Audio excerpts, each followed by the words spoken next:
Ever wondered what the Wild West truly looked like in living color? Prepare to be transported back in time as we unveil an astonishing collection of 47 colorized Old West photos that shatter the black and white facade of history. From the streets and saloons of mining towns to the ranches and cowboys out on the plains, witness the American frontier as you've never seen it before, bursting with vibrant detail and untold stories waiting to be discovered. Get ready to experience the Wild West in all its colorful glory, right here, right now. Annie Oakley, who lived from 1860 till 1926, was the stage name of Ohio's Phoebe Ann Moses, whose skill with a gun was discovered when she was 15 years old and beat a traveling marksman in a shooting competition. She ultimately became a famous sharpshooter in her own right, thanks to her ability to thrill audiences with her daring feats. In the dusty streets of Tombstone, Arizona, circa 1882, a stagecoach stands as a testament to the town's rugged past. Founded in 1879 by hopeful prospectors, Tombstone quickly became a legendary battleground for lawmen and outlaws alike. Notorious for its bloody conflicts, none more iconic than the historic shootout at the Oakley Corral, this frontier town etched its name into the annals of American history. Bass Reeves, whose journey extended from 1838 to 1910, emerged from the shackles of slavery to claim his place as the pioneering black deputy U.S. Marshal west of the Mississippi River. Renowned for his prowess, Reeves is lauded for effecting over 3,000 arrests throughout his illustrious career, dispatching 14 outlaws in acts of self-defense. Notably, Reeves upheld a preference for apprehending criminals alive, ensuring they face the justice system rather than meeting their end on the frontier.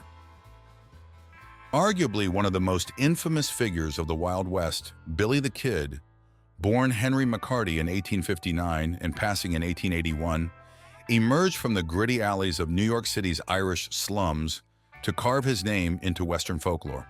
Amidst a string of run-ins with the law, including involvement in several homicides, Billy joined forces with the Lincoln County Regulators, a deputized posse in New Mexico, embroiled in the infamous Lincoln County War. It was during these tumultuous times that Billy the Kid gained national notoriety, with claims of as many as 27 lives taken, though historical records suggest a lower count. But fate eventually caught up with the young outlaw as he met his demise in 1881 at the tender age of 21. Jesse James left his native Missouri to fight as a Confederate guerrilla in the Civil War. After the war, he returned to his home state and led one of history's most notorious outlaw gangs.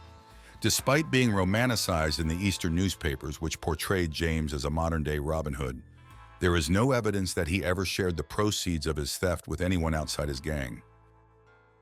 Outlaw Belle Starr after her arrest by Deputy U.S. Marshal Charles Barnhill in 1886. Starr's story was widely publicized at the time by the National Police Gazette, who dubbed her the Bandit Queen. Construction of a railroad bridge in Green River Valley, Wyoming, with Citadel Rock in the background, circa 1868. Pinkerton's detective agency mugshot of Laura Bullion, taken in 1893. Bullion was an outlaw with Butch Cassidy's Wild Bunch gang in the 1890s, participating in the Great Northern Train robbery, for which she was sentenced to 5 years in prison in 1901. After her release, she lived in Memphis, Tennessee, and tried, unsuccessfully, to scratch out an honest living as a seamstress and interior designer. Bullion died in poverty in 1961. A mound of bison skulls circa 1870s, taken during the U.S. Army's drive to put an end to the resistance from the native tribes of the western United States. Believing that hunting bison was a critical source of both food and social unity for these tribes, the U.S. Army encouraged the mass, indiscriminate slaughter of buffalo herds wherever they were found to deprive the native tribes of their communal hunting practices, as well as the food that they depended on to survive. Where there had once been as many as 60 million bison roaming the Great Plains, by the end of the 19th century, only an estimated 300 remain. When Congress stepped in and outlawed the slaughter of the only remaining bison herd in Yellowstone National Park. Today, the number of bison has rebounded to about 200,000. In this 1903 photo, a black sheriff in Pocatello, Idaho, sits astride his horse. As many as 1 in 4 cowboys in the Wild West were black, though their stories have often been ignored in favor of those of white settlers. Right after the Civil War, being a cowboy was one of the few jobs open to men of color who wanted to not serve as elevator operators or delivery boys or other similar occupations, said William Loren Katz, scholar of African American history. After the Civil War, the American West was in large part settled by freed slaves who sought to both distance themselves from their past, but also to seek a better future in a place where the established and rigid prejudices of the East held less power over their lives. Calamity Jane, born Martha Jane Canary, 1852–1903, was a famous frontierswoman and scout known for her generous spirit on the one hand and her daredevil persona on the other, as well as the stories of her various fights with raiding parties from several native tribes. An acquaintance of Wild Bill Hickok, to whom she may have been married at some point, accounts vary.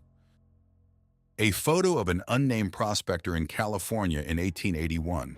Following the 1849 gold rush and its subsequent bust a few years later, a group of prospectors found silver in the mountains that they described as calico-colored. With a mine set up soon after, Calico, California, as it was known from then on, became one of the largest suppliers of silver in California during the 1880s. When the Silver Purchase Act was passed, the price of silver plummeted, and Calico, California was entirely abandoned in 1907. Chief John Smith, also called Kabe Nagui Wens, which when translated to English means wrinkle meat, was a native from the Chippewa tribe in Cass Lake, Minnesota. Reportedly between 132 and 138 years old when he died, he was probably in fact just under 100 when he died of pneumonia in 1922. A covered wagon, commonly used by settlers to transport their families and possessions as they move west in search of land on which to settle. Such wagons were a common sight in the mid to late 1800s as more and more Americans and other immigrants headed into the untamed West as a place to carve out a life for themselves. A cowboy getting his lasso ready as he drives a herd of cattle across Kansas in 1902. Famous Apache leader Geronimo, who fought both U.S. and Mexican Army forces along the U.S.-Mexico border regions for much of the second half of the 19th century. Though he was captured several times during his life, his final surrender in 1886 made him a U.S. prisoner of war for the rest of his life. He would often be the centerpiece of U.S. propaganda, including during parades and photo shoots, such as this one, done in 1887. Geronimo used these events to support himself financially after his confinement to a reservation in Arizona. A portrait of an unidentified gold miner in California taken around 1851, during the gold rush that began in 1848 and forever changed the landscape of California in the western United States. Mugshot of famous outlaw Butch Cassidy, taken in 1894. Chinese immigrant labor in the western United States was essential to the development of industry in the West and led to racist resentment from white settlers, prompting the first major anti-immigrant laws in the United States to prevent further immigration from Asia. Iron White Man, a Sioux Indian from Buffalo Bill's Wild West show. Joe Black Fox, another Sioux Indian from Buffalo Bill's Wild West show. Prostitution in the Old West was as commonplace as it was in many other places at the time, but the relative freedom of the western frontier enabled many prostitutes to rise to become the owners of their own brothels. Judge Roy Bean, the law west of the Pecos, held court inside his saloon in the desert of southwest Texas. Eccentric to the core, he is often portrayed in films, television, and novels as a so-called hanging judge, but he only ever sentenced 2 men to death, one of whom escaped custody before he could be hanged. The Klondike Dance Hall and Saloon, built for the Alaska-Yukon Pacific Exposition in Seattle, Washington in 1909, had to be temporarily closed down for being too realistic. The Oklahoma land rush began at noon on April 22, 1889, with about 50,000 people taking part in the opening up of 2 million acres of unassigned lands in Oklahoma. Arranged in lots of up to 160 acres apiece, settlers could stake their claim to a lot at no cost to themselves, but they were required to live on the land they claimed and improve it. The land had been promised by treaty to the dislocated native tribes from other U.S. states, But like most Indian treaties, the U.S. government violated it in the name of Manifest Destiny. Mugshot of James Collins, a 23-year-old tailor who was arrested for burglary in Omaha, Nebraska in 1897. A young Wyatt Earp, circa 1870, when he was just 21. Earp was a deputy marshal of Tombstone, Arizona, under his brother, Sheriff Virgil Earp, and a legendary participant of the gunfight at the OK Corral.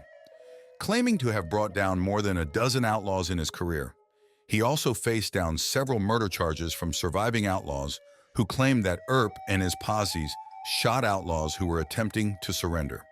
He was never indicted on any of these charges. After his gunfight at the OK Corral in Tombstone, Arizona, Wyatt Earp, seen here in his final years, would go on to try his hand at several different business ventures, including running a brothel. But it was his short time as his older brother Virgil's deputy sheriff in Tombstone that would be Wyatt Earp's claim to fame for the rest of his life. A miners' camp set up along the side of a mountain in San Juan Country, Colorado. An abducted child, Jimmy McKinn, among his Apache captors. When the 11-year-old McKinn was rescued, he bitterly fought against his being returned to his family, wanting instead to remain with the Apaches. Bull chief of the Absaroka Crow tribe, circa 1908. As a warrior, Bull Chief led many raiding parties into white settlements in the 1870s. But after the westward expansion of the United States overtook his people, he was forced to move to a Crow reservation. A Navajo man in full ceremonial regalia, complete with mask and body paint, in 1904. Olive Ann Oatman was kidnapped in present-day Arizona in 1851 by an unknown Native American tribe. They later sold her to the Mojave tribe, which kept her for 5 years and tattooed her face with blue pigment. After being released and returned to a white settlement, she told her story in a popular memoir of her time in captivity. Chinese workers were initially hired for manual labor on the railroad, but were found to be highly capable of more skilled work, and were soon working as track layers, masons, and even foremen of other railroad laborers. Their immigration to the United States would prompt one of the U.S. most infamous anti-immigrant backlashes in its history. A picture of Portsmouth Square in San Francisco, California, 1851, during the Gold Rush. Trappers and hunters in the Four Peaks country of Browns Basin, Arizona Territory. Mugshot of a woman named Goldie Williams after her arrest for vagrancy in Omaha, Nebraska in 1898. Whirling Hawk, a member of the Sioux tribe performing with Buffalo Bill's Wild West show. Whirling Horse, also a member of the Sioux tribe performing with Buffalo Bill's Wild West show. James Butler Hickok, who lived from 1837 till 1876, known as Wild Bill, was a legendary folk hero of the American West for his time as a soldier, lawman, gunslinger, performer, and actor. Though his legend was largely fabricated, most of it by himself, Hickok is known to have killed several men in gunfights during his lifetime. Inside the Table Bluff Hotel and Saloon in Humboldt County, California, 1889. Few places are as tied to the mythologizing of the American West as Dodge City, Kansas. Seen here in an 1878 photo, Dodge City was one of the major terminals for cattle drives from further west, which meant a lot of young, amped-up cowboys with guns crossed paths in and around Dodge City. And it took equally tough lawmen to keep the peace. The lynching of John Heath in Tombstone, Arizona, in 1884 after he participated in a robbery gone bad that ended in a massacre. With little in the way of formal law in the Wild West, it was common for men found guilty of a heinous crime to be promptly hanged with no chance for recourse. William Buffalo Bill Cody, born in 1846 in an 1865 picture, when the famous performer was only 19 years old. When Buffalo Bill died in 1917, he was laid to rest in Golden, Colorado, with mourners coming from far and wide to pay their respects to the greatest showman in the Wild West. And last but not least, an 1886 picture of William Buffalo Bill Cody with several of his Pawnee and Sioux performers taken in Staten Island, New York. Buffalo Bill's Wild West troupe toured the world, captivating audiences with a heavily romanticized story about the American West. As our journey through the vibrant landscapes and untamed spirits of the Old West comes to an end, we hope you've been inspired by the rich tapestry of history brought to life before your eyes. However, don't let the adventure end here.